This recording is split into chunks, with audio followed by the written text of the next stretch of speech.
నిన్ను ప్రేమించే వారు యేసు కంటే ఎక్కువ ఎవరున్నారు?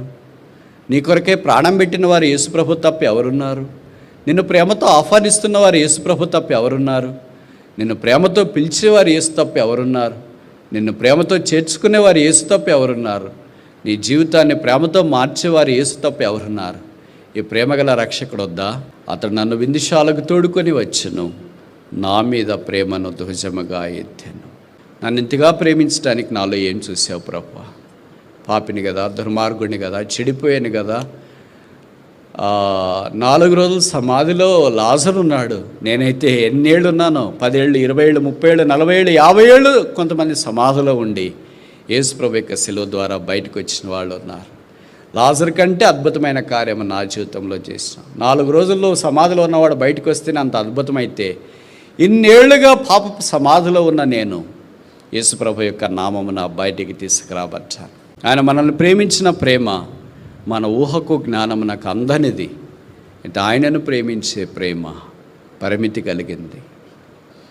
నన్ను ప్రేమించి నా కొరకే తను తాను అప్పగించుకునే నా దేవుని కుమారుడు. పలకరించేవారు కూడా లేరే, ప్రాణం పెట్టేవారు ఎక్కడి నుండి వస్తారు? కన్నీడు తుడిచేవాళ్లే లేరే, గాయాల్ని కట్టేవాళ్ళు ఎక్కడి నుండి వస్తారు? కనీసం మనకు ఆదరించేవారు లేరే, మన భుజం మీద చేసి ఎందుకు ఏడుస్తున్నామని సంబోధించేవారు ఎక్కడికి వస్తారు? ఈ 3వ విందు యోహాను సువార్త 12వ అధ్యాయంలో ఉన్న బేతనీలో ఏర్పాటు చేసిన విందులో ఉన్న వ్యక్తులను గురించి మనం చూడటానికి ప్రయత్నం చేస్తాం. యోహాను సువార్త 12వ అధ్యాయం, జాన్ చాప్టర్ 12.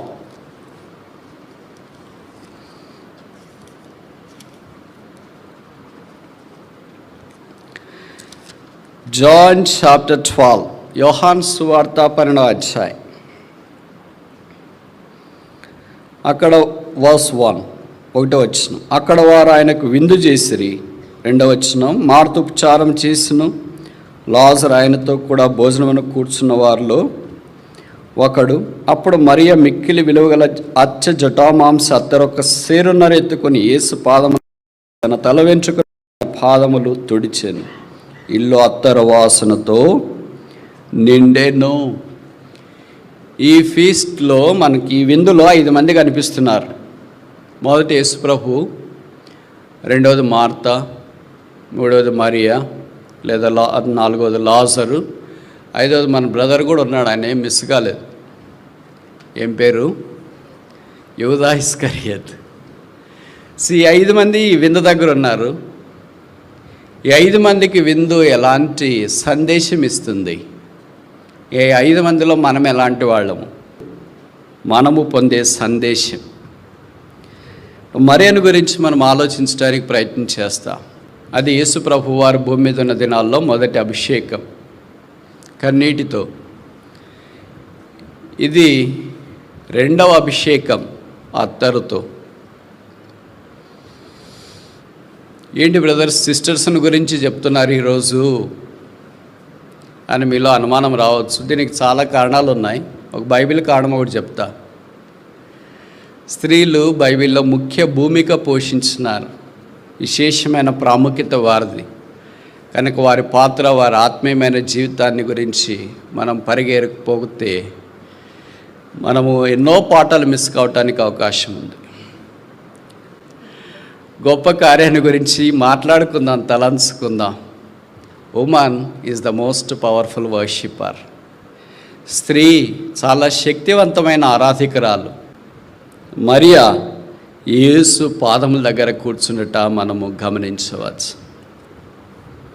మరి యొక్క స్థలం ఏ సందర్భంలోనైనా యేసు పాదాలే. ఆయన పాదాల దగ్గర కూర్చోవడం అంటే సరే వీలు చేసుకుని వచ్చినారులే అనుకోవచ్చు. పరిస్థితులు చాలా ప్రతికూలంగా ఉన్నప్పుడు కూడా యేసు ప్రభు పాదాల దగ్గర ఆమె కూర్చునింది.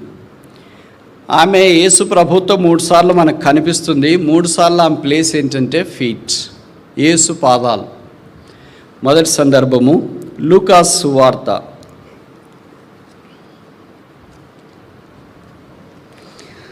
Chapter 10, Gospel according to Dr. Luke chapter 10 verse 39, 10:39.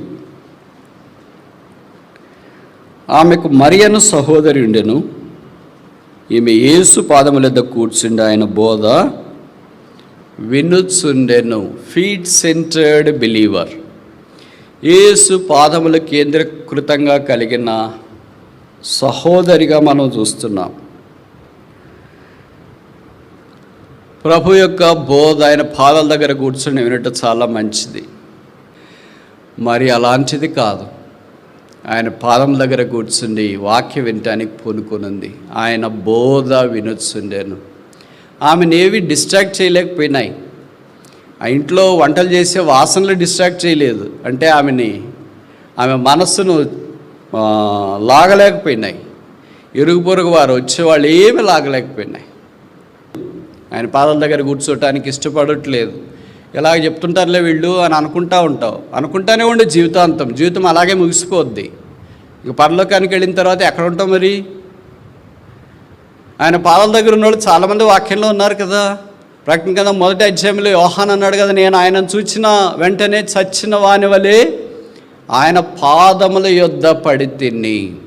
పాదాల దగ్గర కూర్చున్నోళ్ళు ఉన్నారు, పాదాల దగ్గర పడినోళ్ళు ఉన్నారు, పాదాల దగ్గర నిలబడినోళ్ళు ఉన్నారు, పాదాల దగ్గర ముద్దు పెట్టుకున్నోళ్ళు ఉన్నారు, పాదాల దగ్గర ప్రార్థన చేసిన వాళ్ళు ఉన్నారు. మనకు పాదాలంటే, యేసుప్రభు పాదాలంటే ఏంటి మరి? నిలబడటానికి ఉపయోగమైన పాదాలా, కూర్చునటానికి ఇష్టమైన పాదాలా, లేదా పడటానికి ఇష్టమైన పాదాలా, ఆరాధించడానికి యోగ్యమైన పాదాలా? ఏంటి యేసుప్రభు యొక్క పాదాలు? ఆయన పాదములు మన కొరకై శిలువలో మేకులు కొరచబడ్డాయి, రక్తం కార్చబడ్డాయి. ఆయన చనిపోయి సమాధి చేయబడ్డాడు. పరలోకము నుండి భూమి మీదకి దిగి వచ్చిన పాదాలు, భూమి మీద నడియాడిన పాదాలు, పాపి కొరకై సుఖారను బావి దగ్గరికి నడిచి వచ్చిన పాదాలు, ఈ జనసమూహం కొరకే వాక్యం బోధించడానికి నడిచి వచ్చిన పాదాలు, బేతనీలో ఉన్న ఈ కుటుంబాన్ని ప్రేమించి నడిచి వచ్చిన పాదాలు. ఆయన పాదాలు పట్టుకోవటానికి ఎందుకంత ఇబ్బంది, ఎందుకంత కష్టం, ఎందుకంత దూరం? మరి ఆ యేసు పాదం దగ్గర ఉంది. The best place for a Christian is to sit at his feet. క్రైస్తవునికి కూర్చోటానికి మంచి స్థలం ఏంటంటే ఆయన పాదాలు. The best place for a Christian to stand is the feet of Jesus Christ. ఓ క్రైస్తవుడు నిలబడటానికి మంచి స్థలం ఏంటంటే యేసు ప్రభు పాదాలు. ఓ క్రైస్తవుడు సాగిలపడటానికి మంచి స్థలం ఏంటంటే యేసు యొక్క పాదాలు. ఇవన్నీ సిలువలో స్పష్టంగా మనకు కనిపిస్తున్నాయి. ఆ సిలువ ఎదుట, ఆయన ఎదుట నిలిచుండిరి. ఎక్కడున్నాం? మరి యేసు పాదముల దగ్గర ఉంది. రెండవది చూస్తామా? యోహాను సువార్త 11వ అధ్యాయం, జాన్ చాప్టర్ 11. యోహాను సువార్త 11వ అధ్యాయం 32వ వచనం. అంతటా మరియ యేసు ఉన్న చోటికి వచ్చి ఆయనను చూచి ఆయన పాదముల మీద పడి. ఈ 11వ అధ్యాయము ఏమంత ప్రోత్సాహకరమైన అధ్యాయం కాదు, విషాదకరమైన అధ్యాయం వారి జీవితాల్లో. ఎవరి జీవితాల్లో? మరియ, మార్త, లాజరు జీవితాల్లో. లాజరు రోగయ్యాడు, తర్వాత చనిపోయాడు. యేసు ప్రభు ఇప్పుడు వచ్చినాడు. మీరు ఊహించండి, చనిపోయిన వారు బాధతో ఉండే కుటుంబ సభ్యులకు పరామర్శించేవారు. అంటే మామూలు మనం అర్థం కదా, ఓదార్పు యాత్ర అని. ఓదార్పు చేసేవాళ్ళు వాళ్ళ దగ్గరికి వస్తారా? ఓదార్పు కావాల్సిన వాళ్ళు ఓదార్పు చేసే వాళ్ళ దగ్గరికి వెళ్తారా? ఎవరి దగ్గరికి వస్తారు? తెలుగు అర్థమైందా?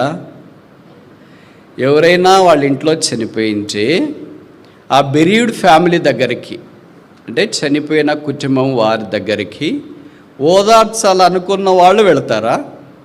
లేదా ఓదార్పు కావాలనుకున్న వాళ్ళు వీళ్ళ దగ్గరికి వెళ్ళి ఓదార్పు పొందుతారా? మొదటిదే, రెండవదే. ఓదార్పు యాత్ర ఎవరు చేస్తారు? ఎవరు చనిపోయినారో వాళ్ళ దగ్గరికి ఓదరించాలనుకునే వాళ్ళు వెళ్తారు. ఇప్పుడు చనిపోయింది ఎవరింట్లో? మరే మార్త వాళ్ళ ఇంట్లో. కానీ యేసుప్రభు అక్కడికి వచ్చినాడు.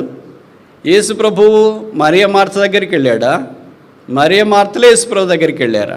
ఇప్పుడు మనం చదివిన వచనం, మరియ యేసు ఉన్న చోటికి వచ్చి. ఎవరి దగ్గరికి రావాలా? యేసుప్రభు మరియ దగ్గరికి. మామూలుగా మనం చూస్తుంటాం కదా, ఎవరైనా చనిపోయినప్పుడు వాళ్ళ కాఫీని పెట్టి చుట్టుపక్కల చైర్లు వేసింటాం. ఎవరు వచ్చినా వాళ్ళ దగ్గరికి రావాల్సిందే, మనం వాళ్ళ చేతులు పట్టుకోవాల్సిందే. వాళ్ళ గౌరవము శ్రద్ధాంజలి ఘటించాల్సిందే, వాళ్ళతో మాట్లాడాల్సిందే, వాళ్ళని ధైర్యపరచాల్సిందే. తిరిగి అక్కడి నుండి మనం నిష్క్రమిస్తాం. ఇది సాధారణమైన ప్రొసీజర్. కానీ వస్తుంటే వాళ్ళే పరిగెత్తిపోతారా? ఎవరన్నా పరిగెత్తిపోతే జనం ఏమనుకుంటారు? వీళ్ళకి పలానా వాళ్ళు చనిపోయినారని కూడా ఏం ఫీలింగ్ లేదు. చూడు, వాళ్ళ తమ్ముడు చనిపోయినా కూడా ఏం ఫీలింగ్ లేకుండా ఉన్నారు. ఎప్పుడు చేస్తారని భవిష్యత్తు ఎదురు చూసింటారు. ఇంకా కొంతమంది అనుకుంటారు మనలాంటి వాళ్ళు దూరంగా ఆలోచించి ప్రార్థన కూడా చేసింటారు. కానీ ఇక్కడ అలాంటిది లేదు. ఒక చనిపోయిన ఇంట్లో ఎలాంటి వ్యక్తులు ఎలాంటి స్థలంలో ఉంటారు చూడు. ఇప్పుడు ఇది చాలా ట్రాజిడీ ఇన్సిడెంట్ కదా, ట్రాజిక్ ఇన్సిడెంట్. మరి యేసు పాదాల దగ్గర కూర్చుని, she is not at the funeral but she is at the feet of Jesus Christ. 3వ చూసాము కదా 12వ అధ్యాయంలో, వారు విందు చేసిరి. ఇది గ్లోరియస్ అకేషన్. ఇది చాలా సంతోషకరమైనది. మనకి ఎక్కువ దుఃఖం కలిగితే పాదాల దగ్గర కూర్చుంటామా? ఎక్కువ సంతోషం కలిగితే పాదాల దగ్గర కూర్చుంటామా? ఇంటర్మీడియట్గా సిచ్యువేషన్ ఉంటే పాదాల దగ్గర కూర్చుంటామా?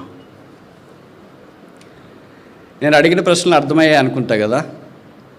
మనకి ఎక్కువ సంతోషం కలిగితే యేసు ప్రభు పాదాల దగ్గర కూర్చుంటామా, కూర్చోమా?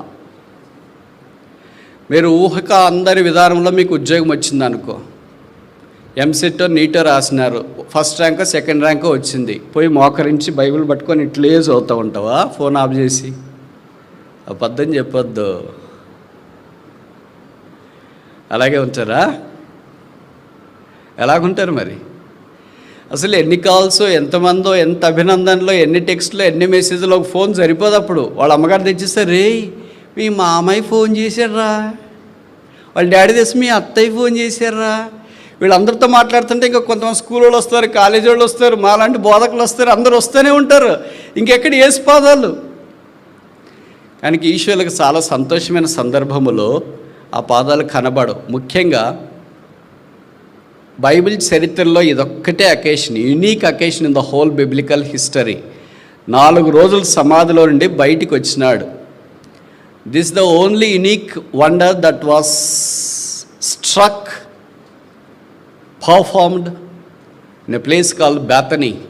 బేతనీ అనే ఊర్లో ఈ మరియా మార్తల వాళ్ళ ఇంట్లో ప్రపంచంలో 6000 సంవత్సరాల మానవ చరిత్రలో జరిగిన అనూహ్యమైన సమానమైన అద్భుతం. ఎవరైనా ఇలాగ లేచినట్లు లేదు. కానీ 4 రోజుల తర్వాత లేస్తే ఆ ఇంట్లో సంబరాలు అంబరాన్ని అంటుతాయి. ఆ ఇంటి వాతావరణం ఇంక మనం ఊహించుకోవటానికి లేదు. ఆ ఊర్లో ప్రజలు ఇంతదాకా చనిపోయినప్పుడు ఎంతమంది వచ్చినారో రాశారు కదా 36వ వచనంలో 11వ అధ్యాయము. అందుకు యూదులు, ఈయన ఎంతగా ప్రేమించినాడో లాజరును చూడుడి, అతన్ని ఎంత ప్రేమించినో అన్నారు. మరి వాళ్ళందరూ వచ్చింటారు కదా, ఇప్పుడు రాకుండా ఉండరు కదా, వాళ్ళంతా అటెండ్ కావాలి కదా. మనం ఒక లవ్ ఫీస్ట్ ఏర్పాటు చేసామనుకోండి, ఏర్పాటు చేసిన ఆర్గనైజర్స్ ఎలాగుంటారు? గేట్ దగ్గర ఉంటారా, లోపల ఉంటారు, మీటింగ్లో ఉంటారా? మీటింగ్ ఏర్పాటు చేశారు, బోధకుడు లేచి వాక్యం చెప్తున్నాడు. ఇక్కడ మీటింగ్ దగ్గర, వాక్యం వినే దగ్గర ఆర్గనైజర్స్ ఉంటారా? గేట్ దగ్గర ఇన్వైట్ చేయటానికి వచ్చేవాళ్ళని చూసుకోవటానికి ఉంటారా? మరి ఎవరి కొరకు ఈ మీటింగ్? వాళ్ళు అనుకుంటారు వచ్చిన స్పీకర్ కొరకు మీటింగు, అది ఎవరన్నా వచ్చింటారు కదా వాళ్ళ కొరకు సువార్త అని. ఇలా అలాంటి అకేషన్లోనా ఎలాగుందామే? గేట్ దగ్గర లేదు, వచ్చిన వాళ్ళందరూ రండి బ్రదర్ కూర్చుందరు, రెండెక్క కూర్చుందరు, అయ్యో చాలా కాలం తర్వాత కనిపించారు, రండి బ్రదర్ రండి కూర్చోండి, ఇక్కడ కూర్చోండి, అక్కడ కూర్చోండి, పైన కూర్చోండి, కింద కూర్చోండి, లోపల కూర్చోండి, వెలపల కూర్చోండి. కనీసం వచ్చినారు, ఆ బ్రదర్ రాలేదా, సిస్టర్ రాలేదా, పిల్లలు రాలేదు, ఎంత హంగామో. మనం అప్పటిదాకా దాచుకున్న బట్టలన్నీ, లేకపోతే ప్రెషియస్ బట్టలు, ఏ చీర ఉందో ఏ సూట్ ఉందో దాన్ని వేసుకొని దానికి పర్ఫ్యూమ్ కొట్టుకొని అటు ఇటు తిరుగుతా. ఎవరు వీళ్ళు? అదే మీకు తెలియదా బ్రదరు? అదే మీకు తెలియదా సిస్టర్? వీళ్ళ తమ్ముడే చనిపోయింది, ఇప్పుడు లేచినాడు కదా. అర్థమైపోయింది. మనకి ఎవరు చెప్పాల్సిన పని లేదు. అలాంటి వాళ్ళు ఈజీగా అర్థమవుతుంది. మీటింగ్ మేము వెళ్తాం కదా, ఆ మీటింగ్ ఎవరు ఆర్గనైజ్ చేశారని మేము ఈజీగా కనిపెట్టేస్తాం. ఎందుకో తెలుసా? హంగామా ఎక్కువ ఉంటుంది వాళ్ళది. మరే నో హంగామా, sitting at the feet of Jesus. ఇంట్లో మరణం వచ్చిన యేసు ప్రభు పాదాలు, ఇంట్లో ఆశ్చర్యకరమైన సంగతి కనిపించిన యేసు ప్రభు పాదాలు, ఇంట్లో కాముగా జరిగిపోతున్న యేసు ప్రభు పాదాలు. This is the towering example for a believer to follow up. విశ్వాసం వెంబడించడానికి ఇదొక ఎత్తైన మాదిరి. మనకు అన్నీ బాగుంటే దేవుడు కనపడచ్చు, అన్నీ బాగలేకపోయినా కూడా కనపడ్డు.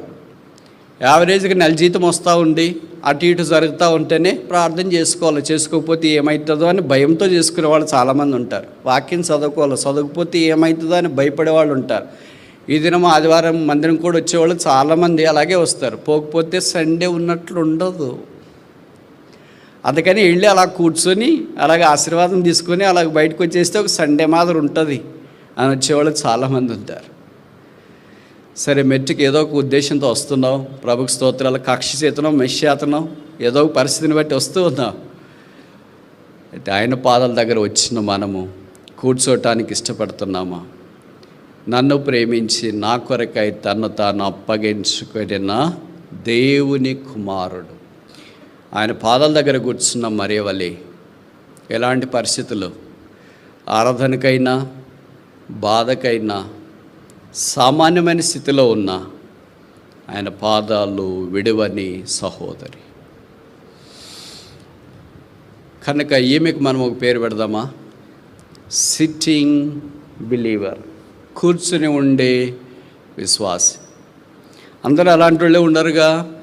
ఇంకొక ఆమె ఉంది, యోహాను సువార్త 12వ అధ్యాయం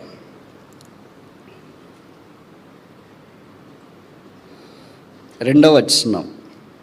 మార్తా ఉపచారము చేసెను. సర్వింగ్ బిలీవర్, ఈ ఉపచారం చేసే స్త్రీ. కానీ ఉపచారం చేస్తుంది కానీ నోరు మాత్రం చాలా పవర్ఫుల్గా ఉంది. బహుశా సిటీలో నుండి వచ్చిందేమో తెలీదు. అందుకని యేసు ప్రభువు వారు 3.5 సంవత్సరాలు పరిచర్య చేస్తూ ఉంటే స్త్రీలలో ఈ మొక్కటి మాత్రమే ప్రభు దగ్గరికి వచ్చి నీకు చింత లేదా అని ప్రశ్న వేసింది. శిష్యులు కూడా అన్నారు, నీకు చింత లేదా అని. వారు సముద్రంలో ప్రయాణం చేస్తున్నప్పుడు గొప్ప తుఫాన్ వచ్చినప్పుడు నీకు చింత లేదా? ఎవరైనా యేసు ప్రభు గారి దగ్గరికి వచ్చి నీకు చింత లేదా అంటారా? భక్సింగ్ గారు కూర్చొని ఉంటే, బ్రదర్ మీకు చింత లేదా అండి అని అంటారా? అన్ని గుండెలు ఉన్నాయా? అంత ధైర్యం ఉందా? యేసు ప్రభు దగ్గరికి వచ్చి ఆమె అంటుంది, నీకు చింత లేదా? ఏంటమ్మా దేని కొరకు చింత? మరి నేను ఇంత ప్రయాసపడుతున్నాను కదా, భోజనం తయారు చేస్తున్నాను కదా. ఎంతమందికి? 12 మందికి శిష్యులు. యేసు ప్రభు ఒకళ్ళు 13 మంది. వీళ్ళ ఇంట్లో ఎంతమంది? 3. కనీసం 15 మందికి ఒకళ్ళే భోజనం తయారు చేయాలంటే ఆ దినాల్లో చాలా కష్టం కదా. ఇప్పుడు మా దగ్గర సొఫిస్టికేటెడ్ ఏమో చాలా పదాలు ఉంటాయి, నాకు రావు, నోరు తిరగవు. మైక్రోవేవ్ అని, తర్వాత ఇంకేంటి, కుక్కర్ అని, రైస్ కుక్కర్ అని, హాట్ బాక్స్ అని, ఏవేవో అన్ని పదాలు ఉన్నాయి కదా. కిచెన్ వేర్, అవన్నీ ఆ దినాల్లో ఏం లేవు. వాళ్ళు మామూలుగా మాన్యువల్గా చేసుకోవాల్సిందే. మాన్యువల్గా అంతమందికి ప్రిపేర్ చేయాలంటే ఒకళ్ళకే కష్టమే కదా. కనుక ఆమె ప్రయాసపడుతుంది. యూజువల్గా మీరు గమనించండి, వాళ్ళ కోపం వచ్చేది ఒకే ఒక స్థలం, వాళ్ళకంటే సిస్టర్స్కి. ఏంటి ఆ స్థలం అంటే కిచెన్లో పని చేస్తున్నప్పుడు ఒకళ్ళే పని చేస్తుంటే, గుంపు పని చేస్తుంటే అస్సలు మనం పట్టించుకోరు అనుకో, అది వేరే విషయం. అక్క మీ ఆయన వచ్చినాడు, మీ పిల్లలు వచ్చినారంటే అస్సలు పట్టించుకోరు. ఎబ్రోన్లో మనకి యూత్ క్యాంప్ అప్పుడు కట్ చేస్తుంటారు కదా కూరగాయలు, పాత్రలు, అది ఇది 100 మంది అంతమంది ఉంటారు. అక్క మీ వ్యాన్ పోతుంది, బయట నిలబడుకొని ఉంది, మీ కొరకే ఎదురు చూస్తున్నానంటే అయిపోయి బ్రదర్ ఇప్పుడే వచ్చేస్తా, అయిపోయింది, రారు. అదే వాళ్ళకి పరలోకం మాత్రం అంటే మంచి ప్రభువుకి స్తోత్రాలు. అదే ఒక్కళ్ళే పని చేస్తున్నారు అనుకో వాళ్ళ ఇంట్లో కిచెన్లో, అప్పుడే ఫోన్ వచ్చిందనుకో, ఏంటి ఎప్పుడు ఇది పానకులో పడక మాత్రం మధ్యలో ఎప్పుడు పని చేస్తూ ఉంటే ఇదేంటి అనుకో. అప్పుడే వాళ్ళ ఆయన ఫోన్ చేసాడు అనుకో, అప్పుడే కొడుకు వచ్చాడు అనుకో, ఎంత కోపమో ఇంకా బెగబట్టుకొని ఉంటారు ఇలాగా. The only place they get angry is in the kitchen when they are working alone. If they are working as team, that is the place of jubilation. ఇక్కడ మార్త అలాంటి స్థలంలోనే ఉంది. కోప్పడి ప్రభు దగ్గరికి వచ్చింది, ప్రభువా నీకు చింత లేదా? Serving women. ఇద్దరు ప్రభుకి కావాల్సిందే, అంటే ఇద్దరు పరిచర్య ప్రభుకి అవసరమే. సర్వింగ్ పీపుల్ కావాలా, సిట్టింగ్ పీపుల్ కావాలి. అందరూ పనిచేస్తూ ఉంటే వినేవాళ్ళు ఎవరు? అందరింటా ఉంటే ఇన్న తర్వాత భోజనం చేయడానికి సిద్ధపడేవాళ్ళు ఎవరు? కానీ కావాలి కదా, 2 రకాలైన పరిచారకులు ప్రభుకి కావాలి. అందుకే మనకు కూడా 2 చేతులు ఉన్నాయి, 2 కాళ్ళు ఉన్నాయి, 2 కళ్ళు ఉన్నాయి, 2 చెవులు ఉన్నాయి, తర్వాత 2 పెదవులు ఉన్నాయి. ఇవన్నీ ఎందుకంటే బ్యాలెన్స్ హ్యూమన్ సెటప్. వాటిని మానక వీటిని చేయడి. మనం అట్లుండదే, ఏదైనా అతివృష్టి చేస్తే కిచెన్లోనే ఇంక అక్కడి నుండి బయటపడేది ఉండదు. అంత షేప్ మారిపోయి డీ షేప్ అయిపోయి బయటకు వస్తుంటారు. లేదా కూర్చుంటే ఇక్కడే పొరపాటును కూడా కిచెన్ దగ్గరికి వెళ్ళండి వెళ్ళండి వెళ్ళండి అని ఇక్కడి నుండి అనౌన్స్ చేస్తుంటారు. కొంతమంది సర్వింగ్కి కావాలి వెళ్ళండి, కూరగాయలు కట్ చేయడానికి కావాలి వెళ్ళండి, పాత్రలు కడగడానికి కావాలి వెళ్ళండి అంటే ఇక్కడే ఉంటారు. ఇంకా వాళ్ళు వెళ్ళనే వెళ్ళరు. ఏదైనా ఒకటే ఉంటుంది, మంది రెండు ఉండదు. వారన్ విసిబియన్ బైబిల్ పండితుడు అన్నాడు, blessed are those that are balanced Christians. ఈ రెండు సమపాళ్ళలో సమతూకం చేసుకునే వాళ్ళు ధన్యులు అని. కనుక మార్త లాంటి చేతులు కావాలా, మరియ లాంటి చెవులు కావాలా? మనకేంటంటే చేతులుంటే చెవులుండవు, చెవులుంటే చేతులుండవు.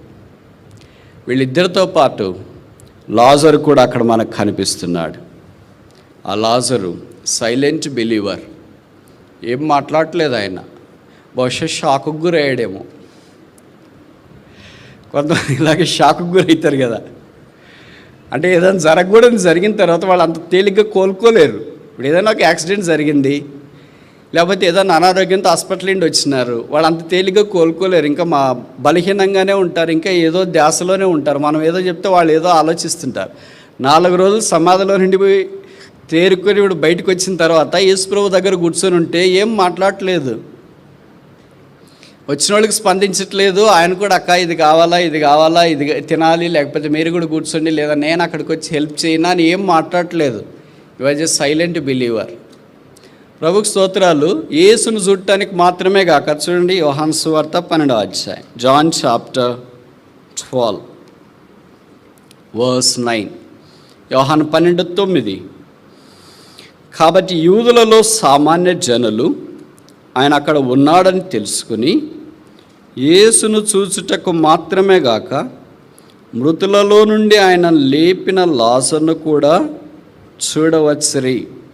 ఇక్కడ వర్డింగ్ మీరు చాలా జాగ్రత్తగా గమనించాలి. మృతులలో నుండి లేచిన లాజరును చూడవచ్చురి కాదు, మృతులలో నుండి లేచిన లాజరు కాదు ఆయన, మృతులలో నుండి లేపబడిన వాడు. అంటే ప్రభు ఆయన లేపాడు, లాజరస్ కమ్ ఫోర్త్, లాజరు బయటికి రా. ఆ మాట స్పందించి ప్రభు మాటలో ఉన్న శక్తిని బట్టి సమాధిలోనే బయటకు వచ్చినాడు. ఆయనను కూడా చూడవచ్చు. కనుక దేవుని మందిరానికి ఎవరైనా యేసుని ఎరగని వాళ్ళు సామాన్య జనులని రాశారు, యూదులు అని రాశారు. వారు వస్తే ప్రభువును మాత్రమే చూడకుండా ఆయన రక్షించిన వారిని, ఆయన శిలువ రక్తం ద్వారా కడిగిన వారిని కూడా చూస్తే ఎంత బాగుండు. మరి చూస్తున్నారు కదా, చూస్తున్నారు కనుక వాళ్ళు మందిరం మానేశారు, చూస్తున్నారు కనుక వాళ్ళకి రావడం మానేశారు, చూస్తున్నారు కనుక వాళ్ళు అలాగైపోయారు. అందుకే సిహెచ్ స్పర్జన్ అనే గొప్ప దైవజండి ఇలాగ అన్నాడు, give me 100 men who fear nothing but God, I will make this world upside down. ఒకసారి చెప్పనా?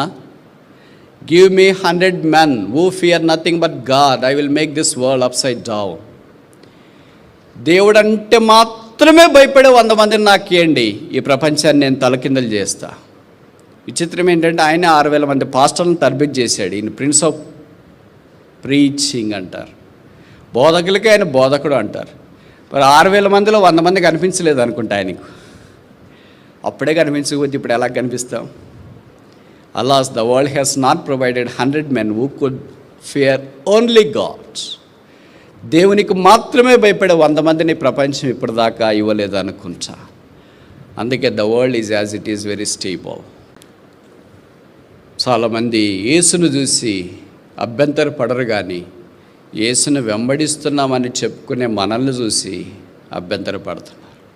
ఎందుకంటే మానేశారంటే యేసుప్రభు అంటే నాకు ఇష్టం లేదండి అందుకనే మానేసినానని చెప్పిన మాట వినిన వాళ్ళు చేయొద్దండి. ఎప్పుడు ఇలాంటి మాట మీరు వినిండరు. మరి ఎందుకు మానేశారంటే దానికి కారణాలు అని చెప్తారు. మాలాంటి జయరాజ్ బ్రదర్ వస్తున్నాడు కనుక మానేసా, పలానాయన నడిపిస్తున్నాడు, పలానాయన పాటలు పాడుతూ, పలానాయన హార్మోనియం వేస్తున్నాడు, పలానాయన బల దగ్గర ఉన్న, పలానాయన ఇక్కడ ఉన్న, పలానాయన అక్కడ ఉన్నాడు కనుక నేను మానేస్తున్నాను అని చెప్తారే తప్ప యేసు ప్రభు ఇక్కడ ఉన్నాడండి అందుకనే నేను మందిరం మానేసినాను అని ఎవరికైనా చెప్పే ధైర్యం ఉందా? బహుశా యేసు ప్రభు వాళ్ళే మనం లేమేమో. యేసును మాత్రమే గాక మృతులలో నుండి లేపబడిన లాజరును కూడా వారు చూడవచ్చిరి.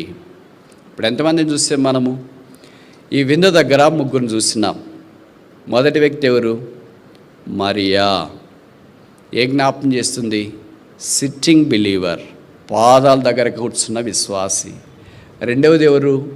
మార్తా. ఏ జ్ఞాపకం చేస్తుంది? సర్వింగ్ బిలీవర్, ఉపచారము చేస్తున్న స్త్రీ. మూడవది ఎవరు? లాజరు. ఏ జ్ఞాపకం చేస్తున్నాడు? Silent believer. Silence is so powerful. నిశ్శబ్దం, చాలా శబ్దం. ఇంకోసారి చెప్పనా? కొన్ని పదాలు మీకు కష్టంగా ఉంటాయేమో అర్థం చేసుకోవడం. నిశ్శబ్దం, చాలా శబ్దం. అలాగని అందరు నిశ్శబ్దంగా ఉండకూడదు. సియోన్లో మౌనంగా ఉన్నట దేవుని స్తుతించుటే. లాజరు అలాగున్నాడు. ప్రభు యొక్క సన్నిధిలో, విందులో నిశ్శబ్దం చాలా ప్రాముఖ్యం.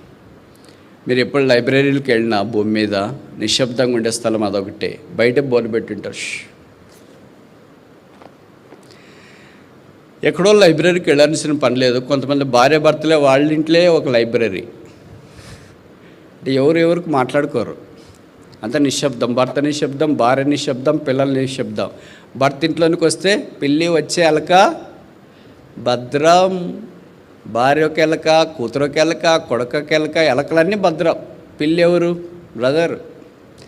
తర్వాత పిల్లి బాయ, ఎలకలు స్వేచ్ఛ. That is not a home. అది ఇల్లు కాదు. పిల్లి ఎలకల ఆట కాదు ఇల్లు అంటే. వస్తే భయపడి చస్తున్నాం బ్రదర్, ఎవడు వాళ్ళు అట్లా సెట్ అయిపోతున్నాం బ్రదర్, అది కాదు ఇల్లు అంటే. మాట్లాడుకొని కలిసి సంతోషంగా దేవుని ప్రజలుగా, కుటుంబముగా, యెహోవా నీవు నాకు ఇచ్చిన ఈ కుటుంబము సూచక్రియలుగా, మహత్కార్యములుగా ఇక్కడ ఉన్నారని చెప్పగలిగే కుటుంబం ఉంటే ఎంత బాగుండు. అలాంటి కుటుంబాలు ఈ దినాల్లో కరువైపోయినాయి. ముఖ్యంగా ఈ దినాల్లో ఇంకా కరువైపోయినాయి. ఈ కుటుంబాల మధ్యలోనికి సాతాను చొరిపించిన ఏకైక ఆయుధం స్మార్ట్ ఫోన్. దాన్ని పట్టుకొని ఉంటారు. భార్య ఒక స్మార్ట్ ఫోను, భర్త ఒకటి, కొడుకు ఒకటి, కూతురు ఒకటి, ఇంకెవరు వాళ్ళకి కనిపించరు. దేవుడు అంటే మరి ఏమో సంగతి తెలియదు. దాంట్లో కుటుంబం అంతా చిన్నాభిన్నం అయిపోయింది. ఒకరికొకరు చూసుకోవట్లేదు, ఒకరికొకరు మాట్లాడుకోవట్లేదు. ఎదురు కనిపించే మనిషితో మాట్లాడుకోకుండా ఈ వాట్సాప్లో మాట్లాడడం ఏంటి? ఎదురున్న మనిషితో సంతోషంగా లేకుండా వాట్సాప్లో ఉన్న దాంట్లోనే ఏంటి? అంటే డీవియేషన్ ఎప్పుడో స్టార్ట్ అయిపోయింది. కానీ వాళ్ళేమనుకుంటున్నారంటే it's not a deviation, we are already in the dedication అనుకుంటున్నారు. It's not a dedication, it's deviation, long ago started. That's reason as to why the families are collapsing. కుటుంబాలు నీతిమంతి నీళ్ళు గొప్ప ధననిధైన వాక్యంలో రాశారు. ఇల్లు క్రమేణా కూలిపోతుంది. జపాన్లో భూకంపాలు వస్తే మేడ ఎలా క్రమంగా కూలిపోతున్నాయో అలాగే ఈ భూకంపాలు అంటే స్మార్ట్ ఫోన్ ప్రకంపనల చేత మెల్లిమెల్లిగా కూలే పరిస్థితిలోనికి వచ్చింది. నాలుగో వ్యక్తిని చూస్తామా? యోహాను సువార్త, జాన్ చాప్టర్ 12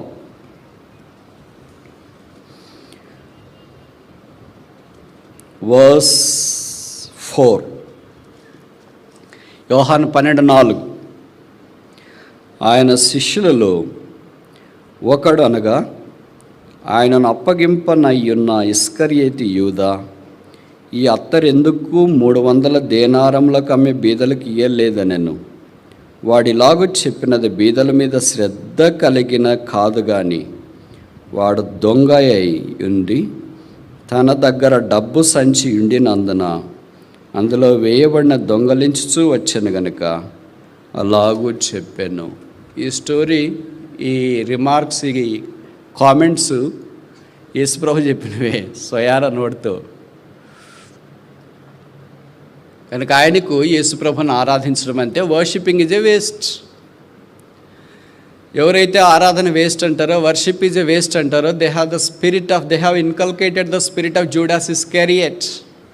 వారు యూదా ఇస్కరియోతు యొక్క ఆత్మను కలిగి ఉన్నారు. Worship is no waste, because that is the only act going to be accomplished in the heaven. పరలోకంలో మనకు అదే కనిపిస్తుంది. ఈయనకి ఏమనిపించిందంటే అది వేస్ట్ అని అనిపించింది. ఎందుకు అది వేస్ట్ అనిపించిందంటే ఆయనే వేస్ట్ అని ఆయనకు తెలియట్లేదు, తర్వాత తెలిసిపోయింది. ఆయనే వేస్ట్ కనుక వేరే వాళ్ళు ఏం చేసినా వాళ్ళకి వేస్ట్గా కనిపిస్తూ ఉంటుంది. వేస్ట్ కాకపోయినా కూడా it's not a waste, it was worship, అది ఆరాధన. కనుక ఇక్కడ మనకు కనిపిస్తున్నాడు ఒక ఆయన స్టాటిస్టిషియన్. కొంతమంది మందిరాల్లో బిలీవర్స్ ఇలాంటి వాళ్ళు ఉంటారు, వాళ్ళు లెక్క కడుతుంటారు. ఇన్ని నిమిషాలు ఈయన చెప్పినాడు, ఇన్ని నిమిషాలు వీళ్ళు పాటలు పాడినారు, ఇన్ని నిమిషాలు అవసరమా, ఇంత కానక అవసరమా, ఇంత అవసరమా, వాళ్ళదంతా ఇదే అవసరమా అవసరమా అవసరమా అవసరమా. They have the spirit of Judas Iscariot, judging spirit, తీర్పు తీర్చేది. నువ్వు ఆరాధన చేయట్లేదు, చేసేవాళ్ళని చేయనీయొచ్చుగా. నువ్వు ఎలాగో పరిచయం చేయట్లేదు, చేసేవాళ్ళని చేయనీయొచ్చుగా. నువ్వు ఎలాగో యేసు ప్రభుతో పాటు సైలెంట్గా కూర్చోవట్లేదు, ఎలాగో మాట్లాడుతున్నావు. మరి మాట్లాడేది దైవికంగా ప్రోత్సాహకరమైన మాటలు మాట్లాడొచ్చుగా. అక్క భలే చేశారక్క, కనీసం వంటలు బాగున్నాయని చెప్పొచ్చుగా. లాజర్ భలే కూర్చున్నావయ్యా అని చెప్పొచ్చుగా. మరి అక్క అసలు మీరు ఎప్పుడు వచ్చినా వాక్యం వింటారక్క, ఎన్ని నోట్సులు రాశారక్క అని చెప్పొచ్చుగా. దైవికమైన మాటలు లేవు ఆయనకి, అన్ని భూసంబంధమైన మాటలే వచ్చినాయి. Why is this waste? ఆయన దానికి లెక్క కూడా కట్టేశాడు. వీళ్ళంతా ఆరాధన చేస్తుంటే ఆయన ఏం చేస్తున్నాడు, క్యాలిక్యులేటర్ తీసుకుని లెక్కలేసుకుంటున్నాడు. ఇంతెందుకు వేస్ట్? ఇక రాయబడిన మాట ప్రకారము దీనిని 300 దేనారములకు అమ్మి, దేనారం అంటే కింద రాశారు ఇంచుమించు ₹1 300 దేనారాలు అంటే ₹150. మీరు ఊహించండి, 2000 సంవత్సరాల క్రితం ₹150 అంటే ఇప్పుడు ఎంత ఉండొచ్చు? సో బహుశా నేను అనుకుంటా, ఊరికే నాకు అంత క్యాలిక్యులేషన్ తెలియదు, మ్యాథమెటిక్స్ రాలేదు. వచ్చింటే నేను కూడా అమెరికా వెళ్ళింటా, మీకు కూడా బాధ తప్పింటుంది. బహుశా 1,50,00,000 ఉండొచ్చేమో. ఇప్పుడు ఈ మాట చెప్పామనుకోండి, 1,50,00,000తో ఆరాధించే ఆరాధికులు ఎవరున్నారు అని. 1,50,00,000 మిస్ కావాలని కోరుకుని యూదా ఇస్కరీయోతు ఎందుకుంటాడు? వాడి మాట చెప్పింది బీదల మీద శ్రద్ధ కలిగి కాదు. బీదల మీద శ్రద్ధ కలిగిన వాళ్ళు మరి ఆయన దగ్గర ఉండేది ఏదో ఇచ్చింటాడుగా, అది ఏం లేదు. ఆయనకి బీదలంటే గుర్తు రావట్లేదు, ఆయనకు వీళ్ళే గుర్తొస్తున్నారు. కానీ కొంతమంది ఇలాంటి స్టాటిస్టిషియన్స్ కనపడతారు, వాళ్ళు ప్రతిదానికి లెక్కలేస్తుంటారు. మీరు విశ్వాసాలు గమనించాలా, జీవితంలో ప్రతిదానికి లెక్కలేస్తే పోతే ఏం చేయలేము. బట్టలకి ఇంత డబ్బులు అవుతుంది లెక్కేస్తే, తిండికి ఇంత అవుతుంది లెక్కేస్తే, ఆటోకి ఇంత అవుతుంది లెక్కేస్తే, అట్లా లెక్కేస్తూ ఉంటే జీవితంలో ఏం చేయలేము. లెక్కలేయాల్సిందే, అన్నిటికి కాదు, కొన్నిటికే. విచిత్రం ఏంటంటే మనం దేనికి లెక్కలేయకూడదో దానికి లెక్కలేస్తుంటాం, దేనికి లెక్కలేయాలో దానికి లెక్కలేయం. అందుకే మనకి లెక్కలు రావు. అందుకే ప్రభు చెప్పాడు, ప్రతిదాని కొరకు లెక్క అప్పగించవలసి ఉన్నది. అప్పుడు ఎంతమంది లెక్కలేసేవాళ్ళు అక్కడ లెక్కలు అప్పగించవచ్చు. ఇక్కడంతా A+B² = A² + B² + 2AB అంటుంటారు. అక్కడ పైకి వెళితే కదా అక్కడ A+B² అడగడు యేసు ప్రభు వారు. అడిగే లెక్కలు వేరుగా ఉంటాయి. ఏంటి ట్రిగ్నామెట్రీనా? అప్పుడు 4 ఏళ్ళు పెట్టాల్సింది. అయ్యో ఈ లెక్కలు ఎప్పుడు చెప్పలేదే మాకు టీచరు, అసలు ఈ పేపరే లేదక్క, ఇది సిలబస్లోనే లేదు. ఆ సిలబస్లో లేని మ్యాథ్స్ ఎక్కడ ఉంటాయి, సిలబస్లో లేని అకౌంటబిలిటీ, లెక్క అప్పగించుట. కనుక దేవుని జనమా, దైవికమైన కార్యాల కొరకై లెక్కలు చూడటానికి ప్రయత్నం చేయొద్దు. యేసు ప్రభుతో 3.5 సంవత్సరాలు ఉండి లెక్కేసినాడంటే, సరే ఈ మాట చెప్తే తప్పు కాదనుకుంటే, యేసు ప్రభునే లెక్క కట్టినోడు మనం వదులుతాడా? యేసు ప్రభు జీవితాన్ని లెక్క కట్టేశాడు. ఎంతంట? యేసుక్రీస్తు = 30 వెండి నాణ్యాలు, అంతేనా? ఆయనే లెక్క కట్టినోడు ఈ మరియా, మార్తా, లాజరు మనలాంటి వాళ్ళని వదులుతాడంటారా? ఈ దినాల్లో కొంతమంది అలాగ లెక్క కట్టేవాళ్ళు ఉన్నారు. వాళ్ళు కూడా బల దగ్గరికి రావడం చాలా విషాదకరమైన సంగతి. ఆయన లెక్కించలేము, ఆయన దేన్ని మనం లెక్కించలేము. ఆయన ప్రాణం, బైబిల్లో రాయబడింది కదా, యోహాను సువార్త 15వ అధ్యాయం, తన స్నేహితుని కొరకు ప్రాణం పెట్టువానికంటే ఎక్కువైన ప్రేమ గలవాడు ఎవడు? ప్రాణం పెట్టడానికి వచ్చి, ప్రాణానికి లెక్క ఎంత కడతామండి? ఎవరి ప్రాణానికైనా లెక్క కట్టడానికి అవసరం ఉందా? లెక్క కట్టడం వీలవుద్దా? ఏదో ఒకటి కాంపెన్సేషన్ అని ఇస్తారు, కానీ ఎవరైనా యాక్సిడెంట్లో చనిపోయినా, రోగంతో చనిపోయినా అది ఇన్సూరెన్స్ అని. కానీ అది లెక్క కాదు, అది ఈక్వల్ అమౌంట్ కాదు, అదొక కాంపెన్సేషన్ అంతే. అలాగే యేసుక్రీస్తు ప్రభు యొక్క ప్రాణమే మన కొరకు అర్పించి బలను మన కొరకే సిద్ధం చేస్తే దీనికి కూడా లెక్క కట్టేవాళ్ళు కొంతమంది ఉన్నారు, దీని దగ్గర కూడా మాట్లాడేవాళ్ళు ఉన్నారు. అలాంటి వాళ్ళు ఎవరంటే యూదా ఇస్కరియోతులు. They have the spirit of judging others for good reason of worship. ఆరాధననే మంచి కార్యం కొరకాయి కాని విధానంలో మాట్లాడే వాళ్ళు ఉన్నారు. 5వ వ్యక్తి, ఆఖరి వ్యక్తి, యోహాను సువార్త 12వ అధ్యాయం, జాన్ చాప్టర్ 12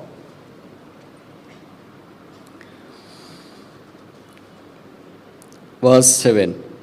యోహాను 12:7. కాబట్టి యేసు, నన్ను పాతిపెట్టు దినమునకు ఆమెను దీనిని నుంచుకొననీయుడి.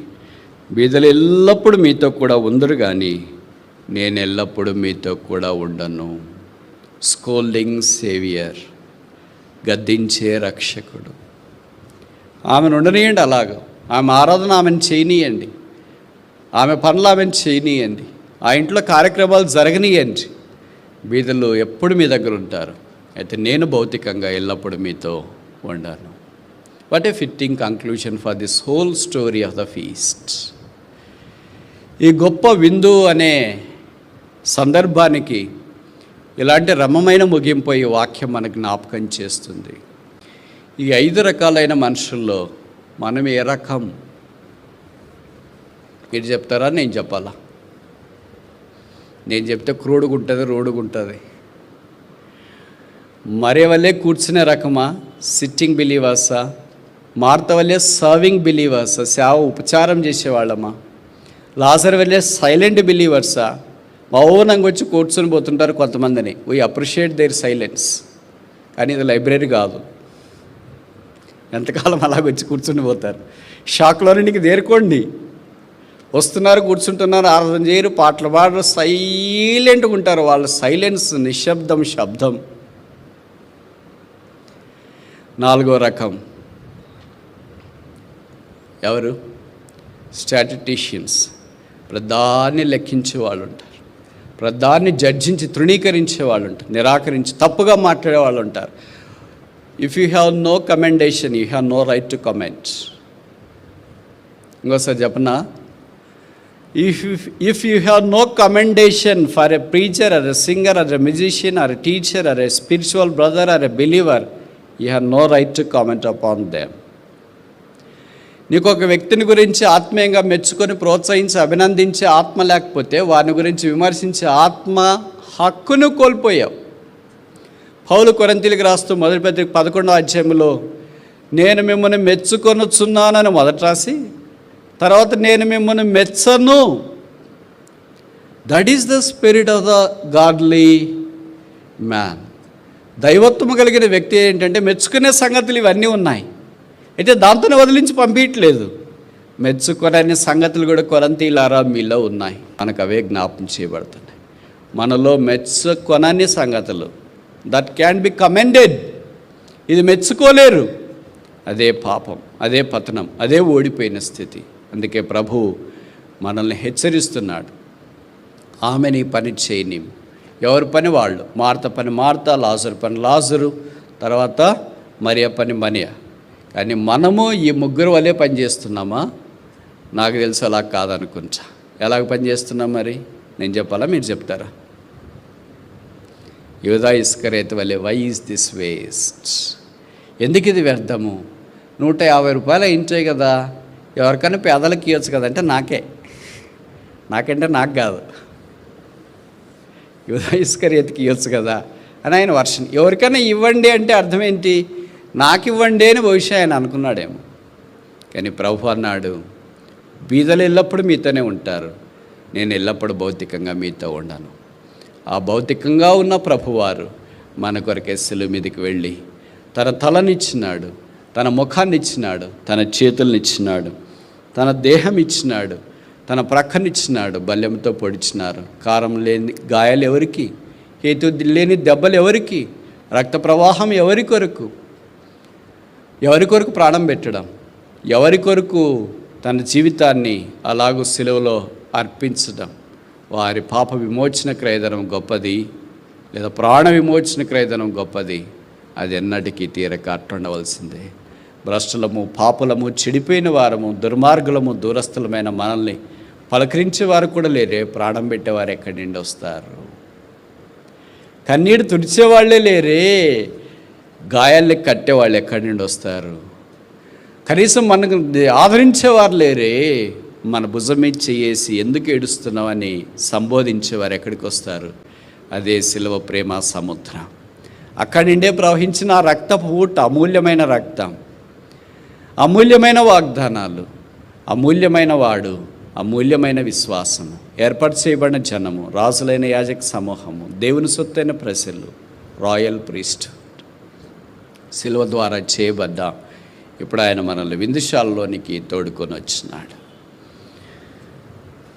ఈ విందుశాలలో పాలు పొందటానికి పూర్వం మనం ఎలాంటి ప్రేమతో ఆయన్ని ప్రేమిస్తున్నాం? ఆయన మనల్ని ప్రేమించిన ప్రేమ మన ఊహకు జ్ఞానమునకు అందనిది. అంటే ఆయనను ప్రేమించే ప్రేమ పరిమితి కలిగింది. నన్ను ప్రేమించి నా కొరకే తను తాను అప్పగించుకునే నా దేవుని కుమారుడు. నన్ను ఇంతగా ప్రేమించడానికి నాలో ఏం చూసావు ప్రభువా? పాపిని కదా, దుర్మార్గుడిని కదా, చెడిపోయాను కదా. 4 రోజులు సమాధిలో లాజరు ఉన్నాడు. నేనైతే ఎన్నేళ్ళు ఉన్నానో? 10 ఏళ్ళు, 20 ఏళ్ళు, 30 ఏళ్ళు, 40 ఏళ్ళు, 50 ఏళ్ళు కొంతమంది సమాధిలో ఉండి యేసు ప్రభు యొక్క శిలువ ద్వారా బయటకు వచ్చిన వాళ్ళు ఉన్నారు. లాజరు కంటే అద్భుతమైన కార్యం నా జీవితంలో చేసిన. 4 రోజుల్లో సమాధిలో ఉన్నవాడు బయటకు వస్తేనే అంత అద్భుతమైతే, ఇన్నేళ్లుగా పాప సమాధిలో ఉన్న నేను యేసు ప్రభు యొక్క నామమున బయటికి తీసుకురాబడ్డాను. అందుకే గొప్ప విందు ఏర్పాటు చేయబడింది. అతడు నన్ను విందుశాలకు తోడుకొని వచ్చును, నా మీద ప్రేమను ధ్వజముగా ఎత్తెను. విందుశాలలో ప్రవేశించిన మనము ఆయన ప్రేమను జ్ఞాపం చేసుకుందాం.